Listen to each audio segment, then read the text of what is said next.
Right at the start, the lens pushes through low branches, leaves brushing the glass. The ground crackles with dry foliage, but the rest of the woods is too quiet, like the animals agreed to keep still. The operator whispers directions to themselves, talks to the camera like it's company, and follows a smear of mud that looks like an old path. The smell is wet earth with a faint metallic edge that doesn't match the dry night, and the camera sways like the operator is avoiding a glance back.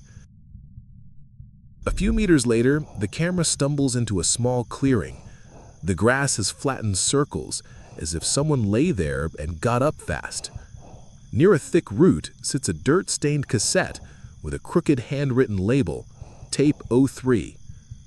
The camera moves in for a close-up.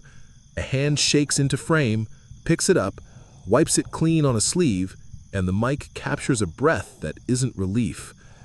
There's no music and no dramatic commentary, only sweaty hands trying not to drop the cassette while the mind decides whether to turn around. When that take plays, the problems start. Tiny cuts, a bassy hum in the background, and frame skips that make the picture jitter. The camera braces against a trunk, and we see tall vertical scratches up the bark, long and repeated, like thin fingers dragged while standing. The archivist's voice that accompanies this file only states what's there, never guessing at the why. The bark is paler inside the scratches, as if they're fresh, and little splinters cling like broken nails the lens can barely bring into focus. The operator follows the path, and the ground begins to show a trail of white petals, partly crushed, leading forward. The tape's sound gets strange, with noises like fabric brushing and wind that comes in pulses, almost rhythmic. Focus slips and returns, and at the edge of frame, something thin crosses between two trees and is gone before your brain can lock onto it. The petal trail doesn't run straight. It doubles back, makes odd curves, and then points inward again, as if someone wanted to mislead whoever follows. The camera stops, returns, tries to reframe, and for a moment a figure stands still in the distance, too tall for normal proportions, narrow body, long, quiet arms, clothing that seems to swallow the light. Where a face should be, the sensor records a smooth blank. No eyes, no mouth, nothing. The operator holds their breath and, out of stubbornness or shock, keeps filming. Even without a face, the presence weighs on the frame, and the light seems to retreat from where the head should be, leaving a dim halo the lens keeps losing. You can hear the person's heartbeat on the mic as they try to step back. Every step, even on soft dirt, lands with a metallic ring like a hollow pipe under the ground. The camera dips, catching a low angle of trunks rising like poles, and the audio builds a low thrumming that doesn't fit ordinary wind. With nobody speaking, the scene still feels watched. Sometimes the metallic ring comes before the footfall, like the sound arrives early, knocking the whole scene a little out of time and even more uneasy. The glitches ramp up as the figure draws closer. The video jumps half seconds at a time, highlights blow out and crawl back. The skin texture that slips into frame is too pale, too smooth, like wet paper stretched tight over something. Fingers shown at the edge taper into points, and the shape hardly sways. Heavy on the inside, light on the outside. The clothing holds creases that ignore anatomy, as if it were put on without considering a body, and each wrong detail stacks on the next until nothing fits. The operator decides to walk backwards without turning around. The camera tracks the retreat and catches floor details, snapped twigs, long narrow tracks in the mud like steps taken on tiptoes. Between cuts, the figure vanishes and reappears off to one side, without the in-between movement, forcing your brain to invent what wasn't recorded. The air feels thicker, as if the forest is holding its breath. The operator avoids thick branches, but trips anyway, and the tape cuts its own motion, like it's afraid of what the next frame might show.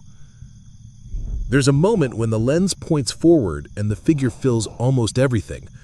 The audio collapses into a steady bass drone, and the operator's breathing breaks into short chokes. The body's rotation on screen isn't a normal turn of neck and shoulders. The axis is wrong, like the geometry has been swapped. There are no digital tricks here, just a bad tape trying to make sense of what it saw. Even with the frame full, you can't judge distance. It feels too close and far at once, and your head tries to plan where to run if it comes to that. After that, the tape's natural edit becomes a string of pops, static, and flashes. In one cut, the camera is already on the ground, looking up through a canopy frame of branches. Leaves drift with lazy calm, and a thin line crosses between crowns, too rigid to be an animal.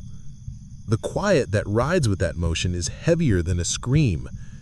Every leaf drifting overhead becomes a cruel distraction because attention wants the forest's natural rhythm while the threat ruins the beat.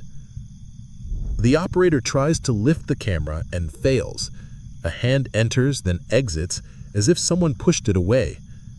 The audio records a dragging sound like leather, but there's no one visible. The white petals show up again, and now around the spot, forming an uneven semicircle the camera only notices when it zooms by accident. Focus breathes in and out, and the light flickers at the edges.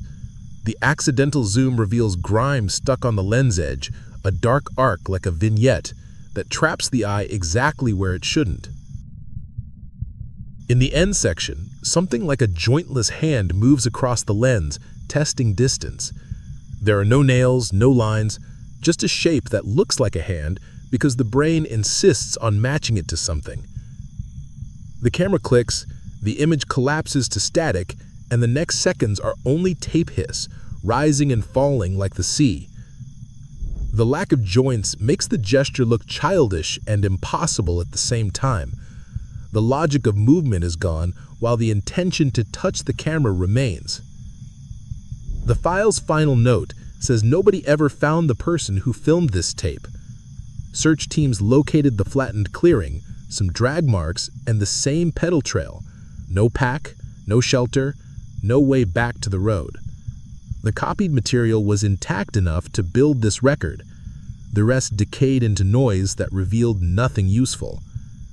Notes in the file mention other trails with similar marks, always without signs of camping, as if people vanish before they ever stop.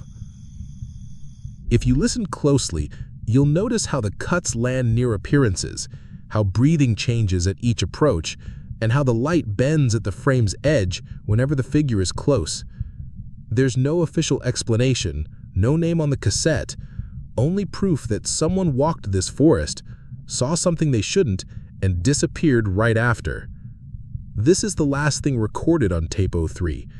If you freeze the remaining frames, the blur at the border echoes the same thin silhouette, repeated like the camera captured more than we can process.